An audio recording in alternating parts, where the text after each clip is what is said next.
Hello everyone, I hope you're all good today. First of all, you might be wondering why on earth am I talking about Sword Art Online in 2022 of all times. I mean, it has been 10 years since the anime initially aired, and you can blame Twitter on that, and hey, the first season does take place in 2022, so there is that. So yeah, I had a conversation up the other day about Sword Art Online. Calling it a conversation is being a tad generous, but I digress. I mean, it was on Twitter, so what exactly did you expect? On that note, after having been active in the anime Twitter for about a year now, I've come to a realization that while some anime fandoms can be extremely toxic, the Sword Art Online one seems to be completely and utterly incapable of accepting any kind of criticism in any regard. So naturally, I figured I'd fan the flames a little bit and finally make a video about it. In case someone is unawares, Sword Art Online is an anime based on a light novel by Reki Kawahara which first aired in anime form back in 2012. It is predominantly focused around MMORPGs which use an advanced form of VR technology to completely transport the user's consciousness into the game realm. The show takes place across many different games, following its protagonists Kirito and Asuna, and the whole thing starts when things go horribly wrong with the very first game in the series. Now, I'd be grossly understating in saying that over the years the show has caused some polarizing opinions. Wait, say what? After all, it has been hailed as the greatest thing since sliced bread, as well as the anime version of 50 Shades of Grey. In my opinion, the show isn't actually all that bad, and for someone thinking about getting into anime, it's honestly a pretty decent place to start. Or if you've already tipped your toe into the pool of anime and wish to broaden your horizons into a new genre, Sword Art offers a great and easily approachable path to isekai. Despite strictly speaking not being an isekai itself, it still has practically all of the common tropes you'd find in one, including sort of travelling to other worlds of all shapes and sizes, an OP protagonist, mostly pointless harem-esque elements, and sadly the general level of mediocrity that seems to be plaguing most of isekai. So, you know, it really does have it all. Yes, that is right, Sword Art Online is mediocre. In fact, it is pretty much the epitome of mid.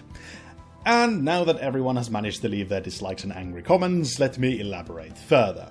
The show does have its problems, but it also has its good moments, leaving it to be neither good or bad, hence mediocre, and well, sometimes that can be just good enough.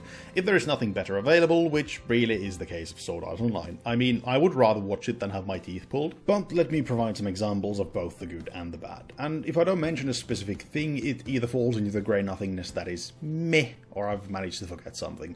Either way, if there is a specific aspect you want my take on, please comment so down below and I would be more than happy to clarify. The first thing that Sword Art Online doesn't do very well is its Marisu protagonist, Kirito. Or, well, I guess it's Gary's too, since he's male. Anyway, calling a character Marisu is more often than not used as a derogatory term, but you can actually have a good character that falls into this category.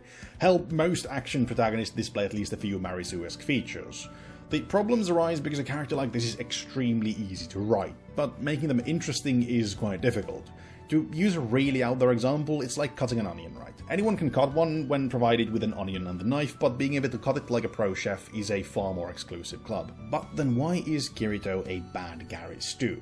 To explain that, I need to cover what actually makes a character Marisu. A Marisu is a character that shows an unnatural aptitude to do most, if not all, things they attempt. They are given unique and powerful abilities, and are generally liked and or desired by most, if not all, similarly aligned characters. All of which are characteristics portrayed by Kirito, and as I mentioned, most of which you can also find in like 90% of action protagonists across most medium.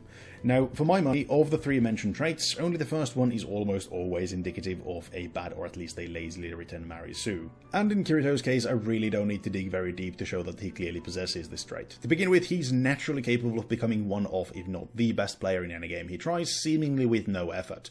Of course, this is a part of the series being a power fantasy, but it still sticks out like a sore thumb when considering his bad Marisu-esque features. In terms of being liked and or desired by most other characters that are similarly aligned with him, that is to say most everyone that isn't an antagonist, you'll quickly find that this too hits home with our boy. Everyone seems to like him, at least to a degree, even when he quite often portrays behaviour that would normally cause people to react otherwise. This could have been explained by people's natural desire to stick to the strongest person they can find until you consider their desirability.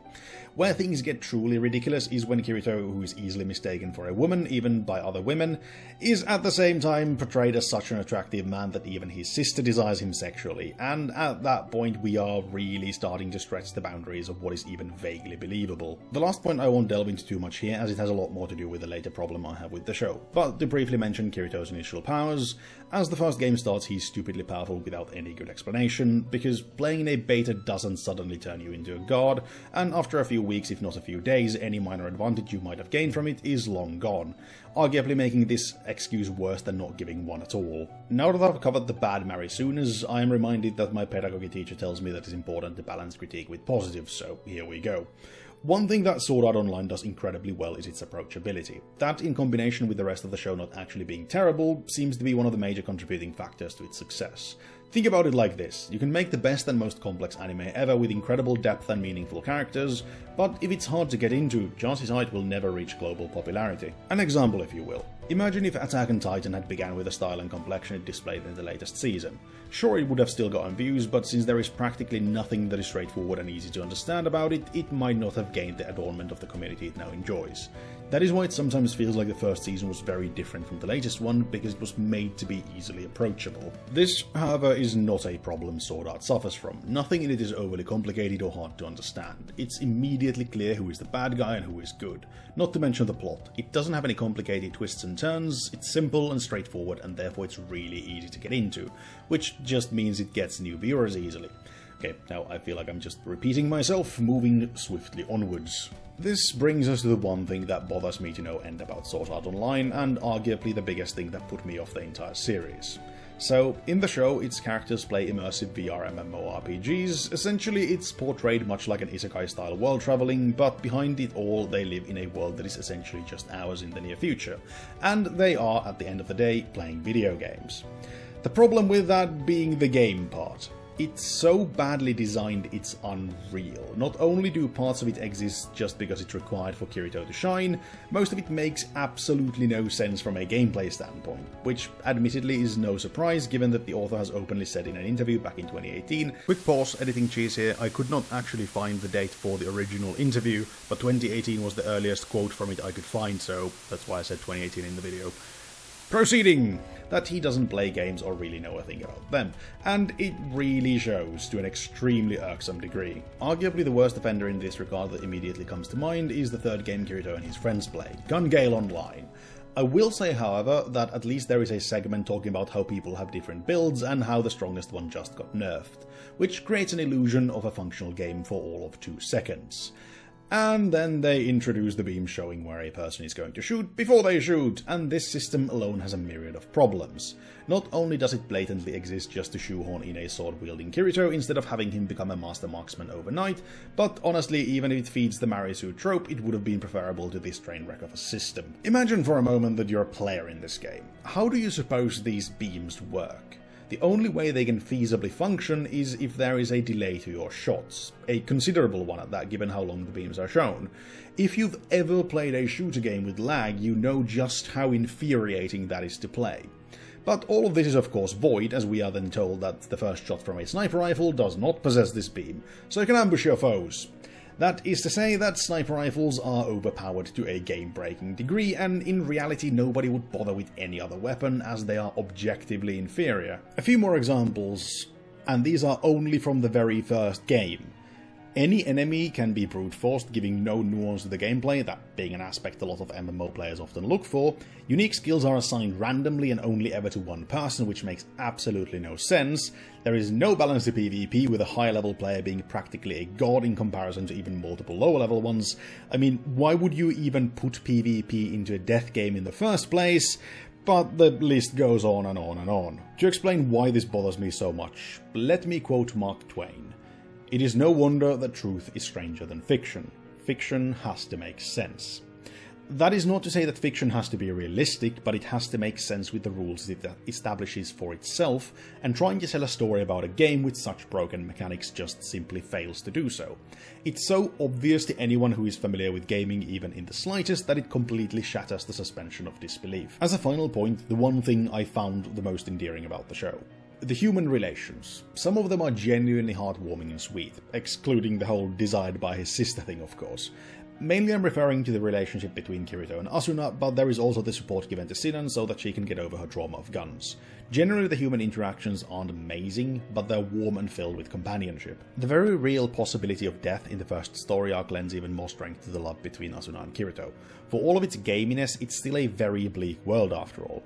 I mean, anyone can die at any time in the real world as well, with accidents and disease being a thing, but it's still a very different environment, since in reality most people don't go actively looking for danger for the benefit of others. I guess it creates the same effect as love in a war story, that little twinkle of light offering a brief escape from the violence and the destruction. So, all in all, this wasn't really a review, as doing one for a series that's been running for a decade just wouldn't work in the style I usually do things, simply too much to cover.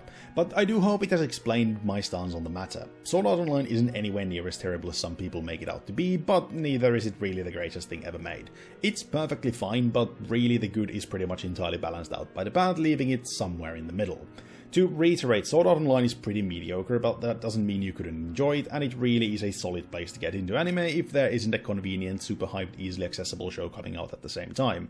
And honestly, I suspect I'm not too far off in saying that it has probably brought tons of people into anime, only falling somewhere behind Naruto and My Hero Academia in that regard. Before I end, leave your thoughts in the comments below and let me know if there was something I missed, or if you disagree entirely with what I've said. Are you an avid fan, or was Sword Art Online perhaps the very thing that introduced you to anime in the first place? If you like this, like it, dislike if you didn't, subscribe if you're new, and check the links in the description if you want to engage with me outside of YouTube. I have been Cheese, and I hope to see you next time with more anime goodness. Ta-ta for now.